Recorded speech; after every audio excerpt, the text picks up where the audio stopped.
Today's news, BTS, 17, EXO, and Red Velvet take spots in top 5 of Billboard's World Albums chart. For the first time ever since the World Charts debut on Billboard.com, 4 of the very top 5 albums are all K-pop artists. Woo! In fact, 6 of the top 7 are all K-pop artists. So BTS has the #1 spot, EXO has the #4 spot, Red Velvet is #5, and #2 is 17 with Director's Cut, their very new album. They're so excited, and people are all about 17. And then the #7 spot is also another BTS album, is that right? Yes, that is Wings, and #6 is JongHyun's from SHINee.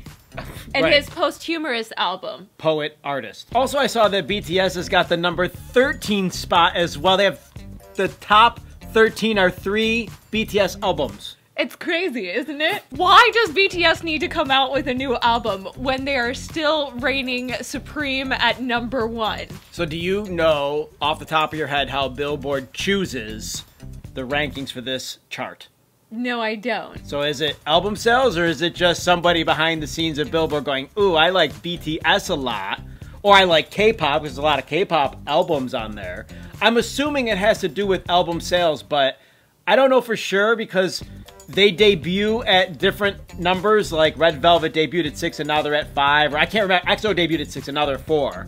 I believe it has to do with plays and it has to do with online sales. And on top of that, the internet has sort of thrown a huge curveball into how they do rankings because you could count streams, you could count sales, you could count views on YouTube. It never used to be like this. I was thinking about before we sat down to film, it just used to be the top 40, and if a group from England or Japan had a good enough song or a good enough album, they made it into the top 40 and that was it. But there was one chart of 40 songs.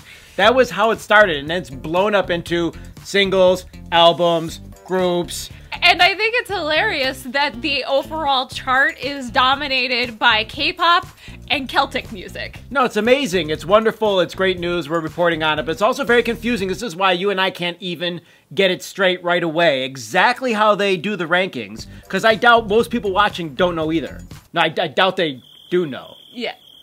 I'm sure that you don't know. Most if you know exactly everything, how it works, 100% comments. Comments if you don't know. I think it's really cool that K-pop is dominating right now the world rankings chart, especially because the Olympics, so a lot more people are becoming new listeners and accumulated to what K-pop sounds like, maybe hearing it for the first time. Everybody who was watching the opening ceremonies heard K-pop whether or not they liked it. Well, and K-pop is played in a lot of countries that the GDP is lower than the countries that Billboard might get their rankings from. Like, for instance, countries like Malaysia and Indonesia that are listening to K-pop all the time, but don't necessarily have the money to purchase like a 99-cent iTunes download or things like this. It's taken this long for K-pop to get to the rankings. Maybe there's even more people listening to K-pop than the rankings are giving credit to.